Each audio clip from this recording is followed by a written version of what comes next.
Eurodollar daily chart. Again, same thing inside the range here. Old dealing range low, old dealing range high. Again, this is what classic December trading looks like. This is what it looks like. This is the reason why I don't like to participate in it. And I prefer to use the holidays, which I will be doing it. Again, as a reminder, next Wednesday will be a pre-recorded video, and that'll be the last video I do for the week going into the following week after Christmas. It'll be a pre-recorded video on the following Wednesday. And that'll be it until we get back into the swing of things after the first of the new year. So sideways consolidation, looking for a drawdown into that 1168 level. I'm expecting that to be delivered next week.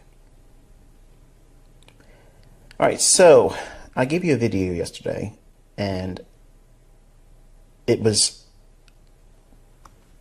highly informative, even though it was short.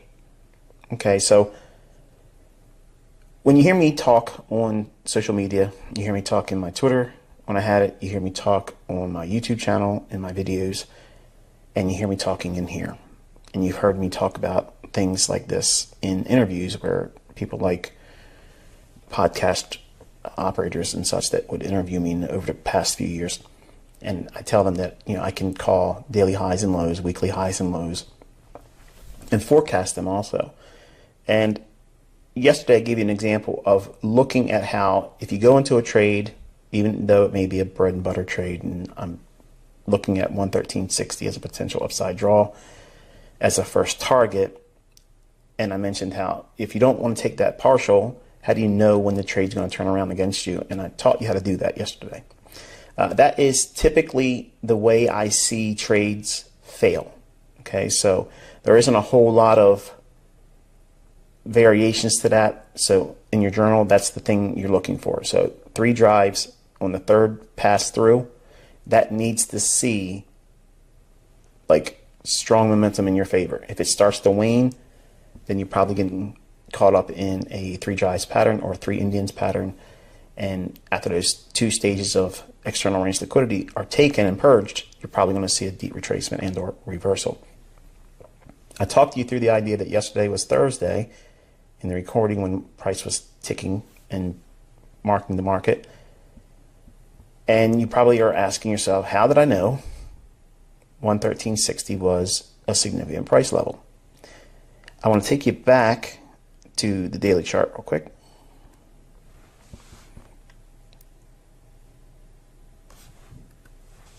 All right, and this range right here, okay, that's a gap.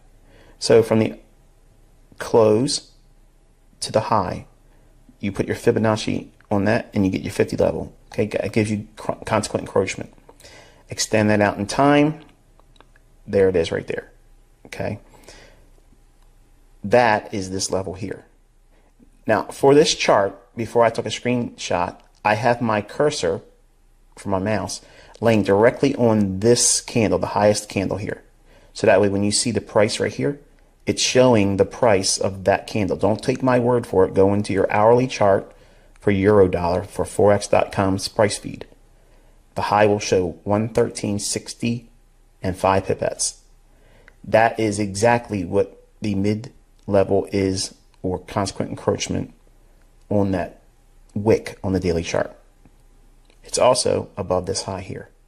How high can it go above an old high, Michael, and reverse if you're trying to trade turtle soup? Well, this is one way of doing it. You have to have these signatures there. Okay, if there's a wick above an old candle on a higher time frame and it's above here, it might draw right to that consequent encroachment level and turn around. This high of that candle is exactly not 1 pipette beyond, not 1 pipette short. It's exactly right to that pipette. 113.60 and 5 pipettes. You do not get that with Wyckoff. Supply and demand can't even get in the same vicinity as something like that. Okay? No one teaches this. No one shows it. Okay? I'm teaching you how these concepts are superior. Nobody out there has anything that can beat this. You can't beat or do better than perfect. Put that in your journal. So you have your weekly high here on euro. I walked you through how you can see the reversal. So even if you didn't see the forecasted weekly high, how can you discover it real time? Well, that's what I did with you yesterday in the recording. Okay, walked you through it and showed you how it was going to draw back down into a imbalance, which we'll look at when we get into a 15-minute time frame. And then today, we ramped up one more time, and we'll see what that looks like on the 15-minute time frame as well. And then we had a retracement lower on euro with the higher price run on dollar. All right, so we had the 15-minute time frame here. Last up close candle, that's your bearish order block. 50% level of that is your mean threshold. Look at that. How nice is this? So here's the midnight candle on Friday, the 17th of December, 2021.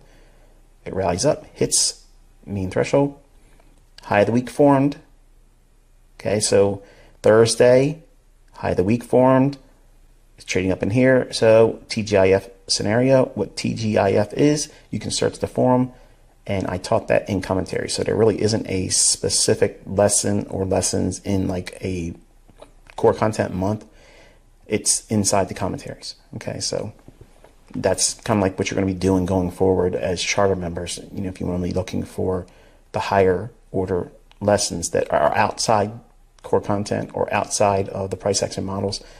When I'm teaching things in the coming weeks and all throughout the coming years, okay, that would amplify the things you've learned in core content, you would search for those topics in the forum search tab, okay? And I put enough in each video if I'm referring to certain things, that way it'll take you into those respective videos that would support it and talk about it.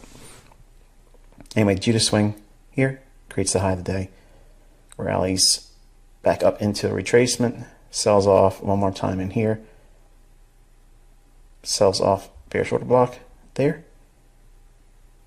Get a measurement on this tail, and then optimal trade entry, sells off, breakaway gap, measuring gap, and almost back down into that old dealing range low on the hourly chart from Powell talking 2 weeks ago. And at the time of this recording, we still have a little while, a little bit more than a half an hour before the close of the week. But you know, even if it goes lower than that, I don't care. It's enough to talk about for the weekend, because we're not going to be doing anything until obviously Monday. So we will see how Sunday opens, which is always in the